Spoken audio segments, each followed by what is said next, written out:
Tertangkap di Bandara SMB 2 Palembang lantaran menyelundupkan 66.600 baby lobster ke Singapura senilai 10 miliar rupiah, terdakwa Karno dan Aspin divonis selama 2 tahun penjara, sedangkan JPU menuntut hukuman pidana 4 tahun penjara.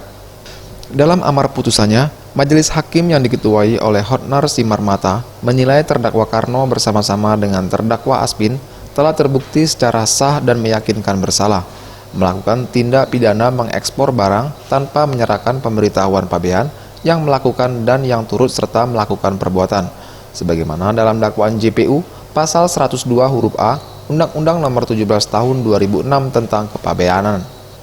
Mengadili dan menjatuhkan pidana terhadap terdakwa Karno dan Aspin dengan masing-masing pidana penjara selama 2 tahun dan denda 1 miliar subsidiar 2 bulan. Amar putusan yang diberikan majelis hakim terhadap terdakwa lebih ringan 2 tahun dari tuntutan jaksa penuntut umum.